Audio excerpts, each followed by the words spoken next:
इमामुल-अंबिया अलैहिस्सलातु वस्सलाम जब अम्मा आमना के पेट के अंदर बतौर वदियत के आए, आपके आने के साथ आपसे खुशबुएं आने लग गई। अब्दुल मुत्तलिब ने पूछा, मेरी बहू आप तरह तरह की खुशबुएं लगाती हो? फरमाया, ए मेरे अब्बा, जब से यह बच्चा मेरे पेट के अंदर आया है उस तरह को मुझे हालात और वाक़यात पेश आते हैं, अगर मैं आपके सामने बयान करूँ आप मुझे दीवानी और साहिर कहने लग जाओगे।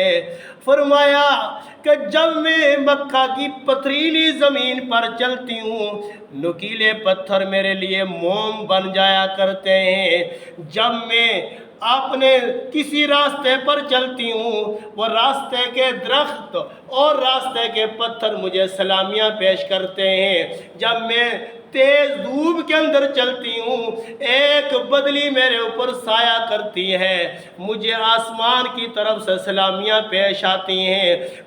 मुझे बड़े बड़े बुज़ुर्गों की ज़ियारत होती है जो मुझे सलामियाँ पेश करते हैं। फरमाया, जब मैं पानी लेने के लिए जाती हूँ, औरतें पानी निकाल कर उनके हाथों पर गड्ढे पड़ जाते हैं, थक जाती हैं। जब मेरी बारी आती है, मैं जब पानी लेने के लिए जाती हूँ, पानी नीचे से उठकर मुझे सलामियाँ पेश करता है।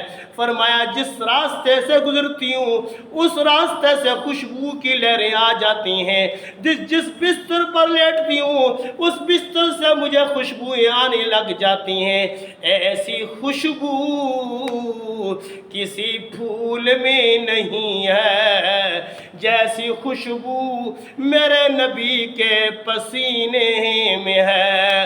हुब्बे अहमद अज़ली सीने में है, हम यहाँ हैं, हमारा दिल मदीने में है।